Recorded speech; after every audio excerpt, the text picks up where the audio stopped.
Seigneur, ta parole au quotidien nous nourrit et nous donne vie.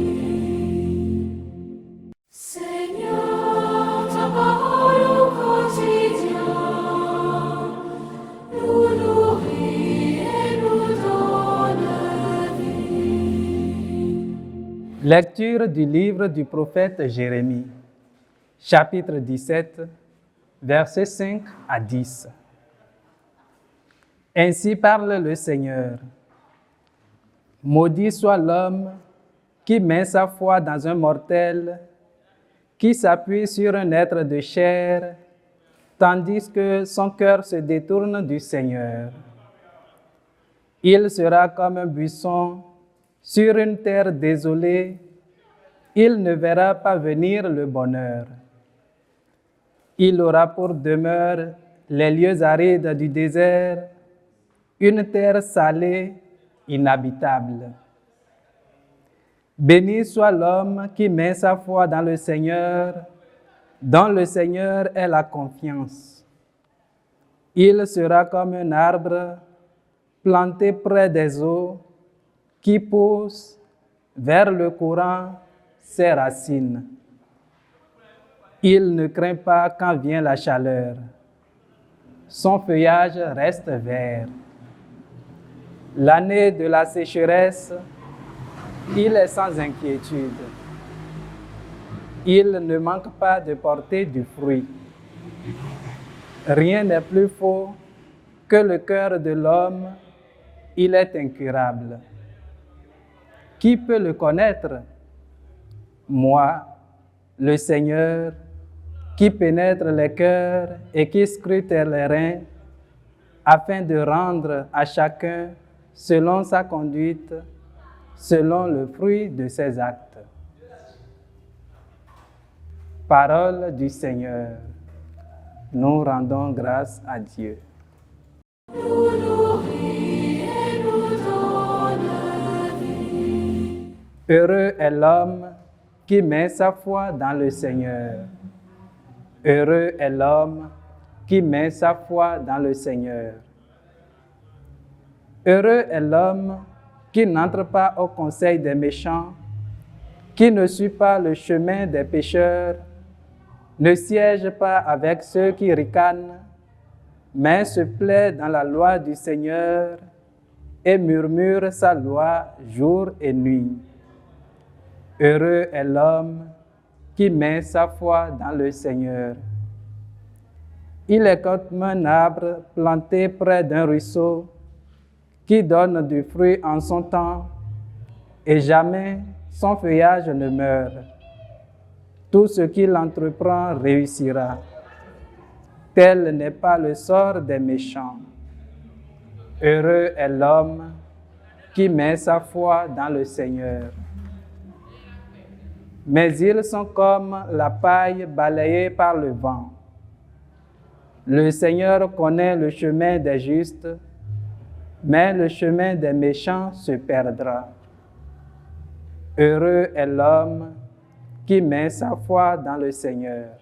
Gloire et louange à toi, Seigneur.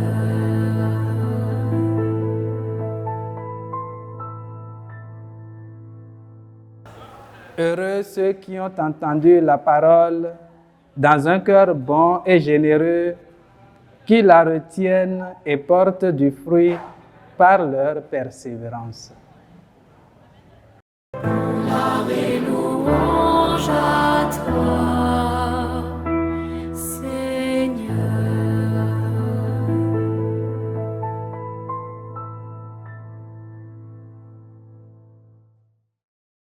Le Seigneur soit avec vous et avec votre esprit.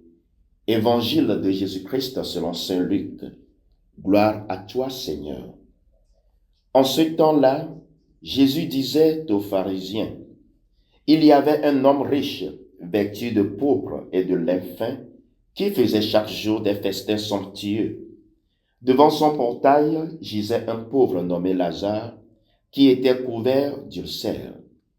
Il aurait bien voulu se rassasier de ce qui tombait de la table du riche, mais les chiens, eux, venaient lécher ses ulcères. Or le pauvre mourut, et les anges l'emportèrent auprès d'Abraham.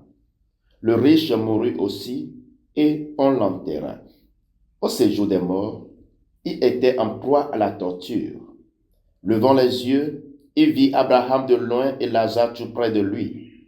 Alors il cria, « Père Abraham, prends pitié de moi, et envoie Lazare tremper le bout de son doigt dans l'eau pour me rafraîchir la langue, car je souffre terriblement dans cette fournaise. » « Mon enfant, répondit Abraham, rappelle-toi, tu as reçu le bonheur pendant ta vie, et Lazare le malheur pendant la sienne. Maintenant, lui, il trouve ici la consolation, et toi la souffrance. Et en plus de tout cela, un grand abîme a été établi entre vous et nous, pour que ceux qui voudraient passer vers vous ne le puissent pas, et que de là non plus on ne traverse pas vers nous.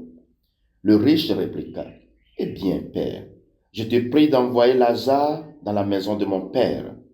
En effet, j'ai 5 frères, qu'il leur porte son témoignage, de peur qu'eux aussi ne viennent dans ce lieu de torture. » Abraham lui dit, « Ils ont Moïse et les prophètes, qu'ils les écoutent. » « Non, Père Abraham, dit-il, mais si quelqu'un de chez les morts vient les trouver, ils se convertiront. » Abraham répondit, « S'ils n'écoutent pas Moïse ni les prophètes, quelqu'un pourra bien ressusciter d'entre les morts.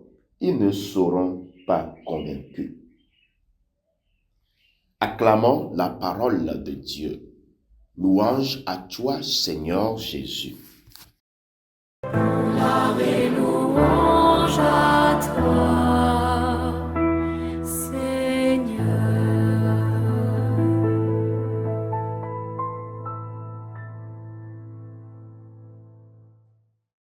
Chers frères et sœurs dans le Christ, en ce jeudi de la 2e semaine de Carême, la parole de Dieu nous pose une question fondamentale.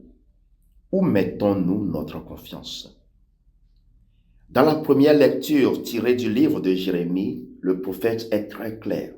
Je cite, « Maudit soit l'homme qui met sa confiance dans un mortel. Béni soit l'homme qui met sa confiance dans le Seigneur. » Fin de citation. 2 chemins, 2 types de vie. Celui qui met sa confiance uniquement dans les réalités humaines est comparé à un buisson desséché dans le désert. Il vit, mais sans profondeur. Il existe, mais sans vraie source. Celui qui met sa confiance en Dieu est comme un arbre planté près de l'eau. Même quand vient la sécheresse, il ne craint pas. Il reste vert. Il porte du fruit. Frères et sœurs, la question n'est pas si nous avons des difficultés. La sécheresse vient pour tout le monde. La vraie question est, où sont nos racines? L'évangile selon saint Luc nous donne une image très concrète avec la parabole du riche et du pauvre Lazare. Le riche ne manquait de rien. Il vivait dans le luxe, dans l'abondance. Mais à sa porte, il y avait un pauvre. Il ne l'a pas chassé. Il ne l'a pas frappé. Il l'a simplement ignoré. Et parfois, l'indifférence est plus grave que le rejet. Le riche avait mis sa sécurité dans ses biens. Il croyait que sa richesse suffisait. Il vivait comme si Dieu n'était pas nécessaire. Lazare, lui, n'avait rien, mais il avait Dieu. Et à la fin, les situations s'inversent. Ce n'est pas une condamnation de la richesse, c'est une condamnation du cœur fermé. Frères et sœurs, le carême nous invite à regarder notre propre vie. Où est ma sécurité? Est-ce dans mon argent? Dans mon poste? Dans mes relations? Dans mon intelligence? Ou en Dieu? Peut-être que nous ne sommes pas riches matériellement, mais nous pouvons être riches d'orgueil, riches d'indifférence, riches de suffisance, Et autour de nous, combien de Lazare sont à notre porte? Un voisin découragé, un collègue en difficulté, un membre de la famille qui souffre en silence, un jeune qui traverse la dépression. Voyons-nous ces personnes ou passons-nous à côté? Mettre sa confiance en Dieu change notre regard. Cela nous rend sensibles. Cela nous ouvre aux autres.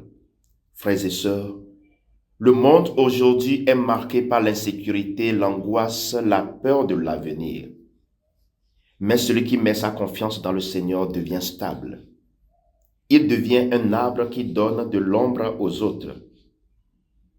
En ce temps de carême, demandons au Seigneur de déplacer nos racines, qu'elles ne soient pas seulement dans les choses passagères, mais en lui. Car là où est notre confiance, là sera notre cœur. Que Dieu nous donne un cœur enraciné en lui et ouvert à nos frères. Amen. Seigneur.